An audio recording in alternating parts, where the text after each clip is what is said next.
Okay. I'm going to do this in demo, and everything starts from, well, a little back up here a little bit. I mean, the whole integration between CPQ and projects and service orders, that wasn't part of your offering. So that whole thing is something we developed in tandem. That whole interaction. So, as we create this estimate contract, it populates the projects module with the project header, tasks, resources, invoice milestones, revenue milestones. It then links to service orders, service order lines, operations, and transactions, and builds everything all out off of this contract. And so I'll start, and everything starts with the opportunities form.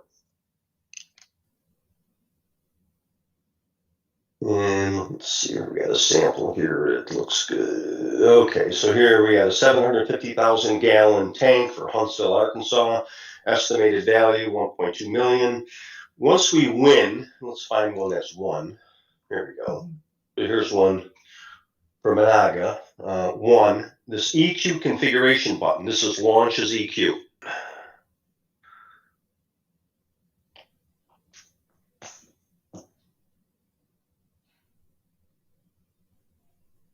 All right, that looks better. So here we got the company name up here on the top. So I know it made that connection. Yeah.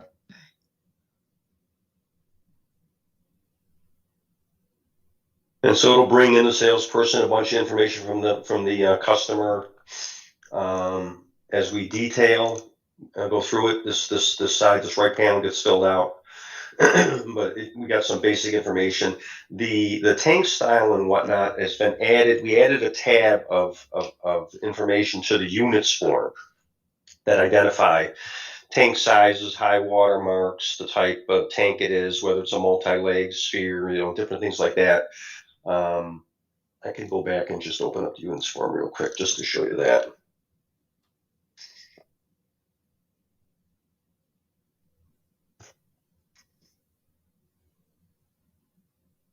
Then we have a certain naming convention for this.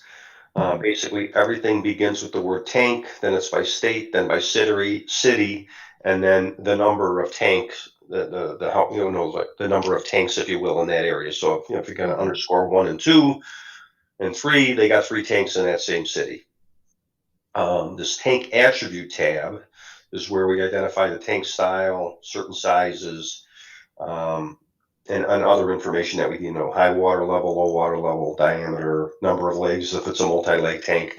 Depending on the tank style we pick, certain fields become required and other ones become just unrequired as well. So a little background on how the tanks get defined. And then we hit continue here to configure this, and then we pick, okay, the first thing is our contract type.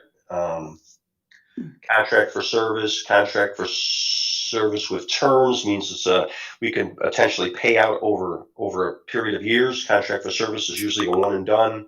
Maintenance plan, same thing. A lot of these are 10 and 20 year contracts where we lay out activities every year for visual inspections or a cleaning, and then maybe every 7 to 10 years we'll do a full refurb, either the internal, exterior, or both. And those are already predefined based on each of those options, or yeah. Okay. So when I hit a maintenance plan, it's going to start walking me through a bunch of questions on what's red. Yeah. So we'll just go with a simple one here, like contracts for service. This is a one and done.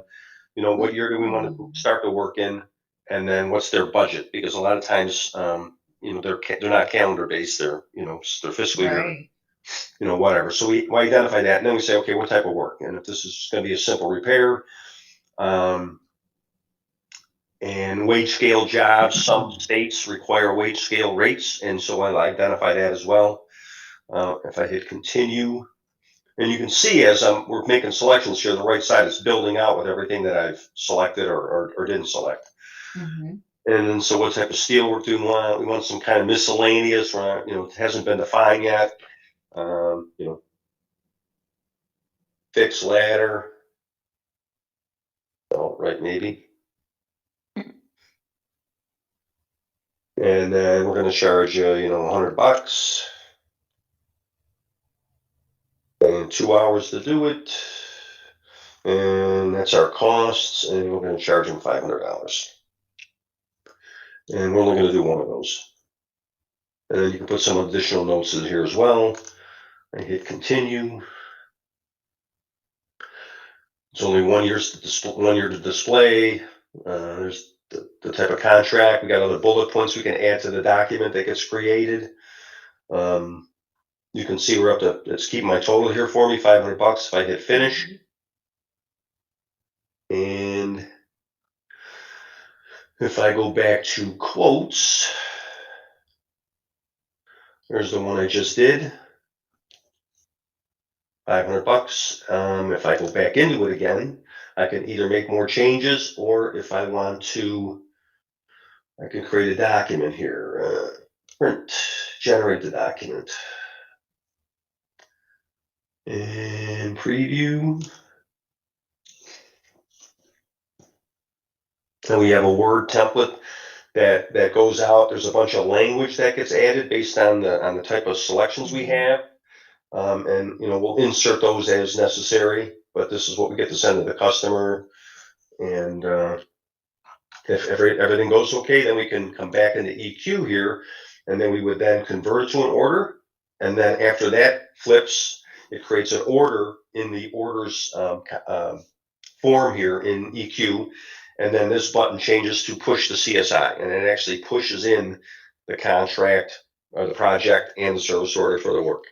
And so if I hit the convert button, yep, I'm going to convert it to an order. And then I'm going to say update CSI. And it updates so many forms and tables in CSI that when these maintenance plans done, because it's creating work for 10 years, 20 years out, it takes a lot to write all of that. We were running into timeout issues, and we've done a pretty good job of getting basically eliminating that issue. Thank God. Okay, so it's a delivery order. So we got the DO, 2007.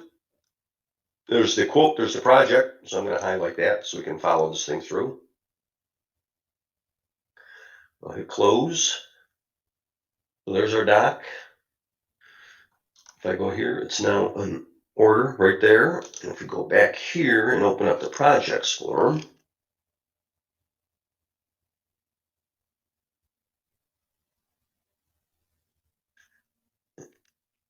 it's in there. And so there's a project for Serwa. If I take a look, and there's the original quote number. We got that link that comes across. We also keep track of which opportunity it came from down here. If we ever need to redo or check the selections made, this header and config ID comes across.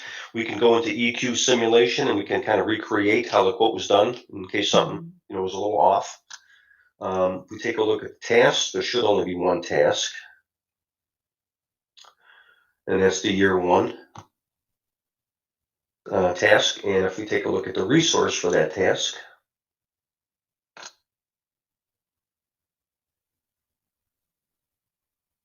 and again, it's linking to the tank. That's the item. That's our resource. There's the service order that got created for it. If I hit the source button again, so that's 3703 it ends in.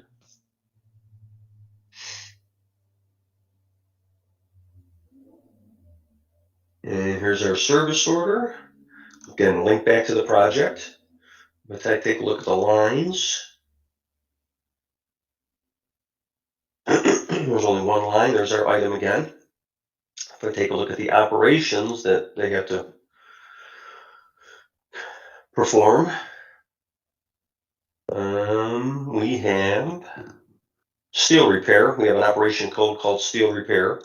And the product code is under repair as well. And the transaction, got lines, operations.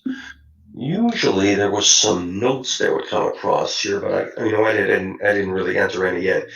There was one screen there where I can pick repair notes, and I didn't fill anything in. I probably should have. But anyway, that was going to get copied too, also to the operation. The field crews use the service mobile app.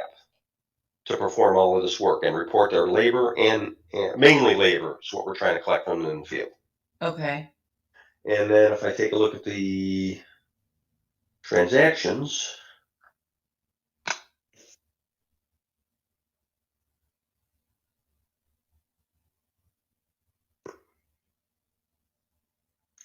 and it should be plan material here. It looks like we got some miscellaneous steel item, fix the ladder at $100, quantity of 1. If I take a look at labor, I got $25 an hour, 2 hours worked, $50 worth of labor. If there were other materials in here, plan material that call for paint, abrasives, and depending on the work that's being performed, I can then link it to a purchase order and then create that purchase order for the 80 gallons of paint and the 4,000 pounds of abrasive that we need for the sandblasting. And then when that gets received, it automatically brings those costs onto the service order, which then roll up to the project. And like I say, and then we'll get on plan miscellaneous, we'll do actuals, and this is where we'll actually get their subsistence or mileage or their hours of labor. So this also feeds into payroll as well.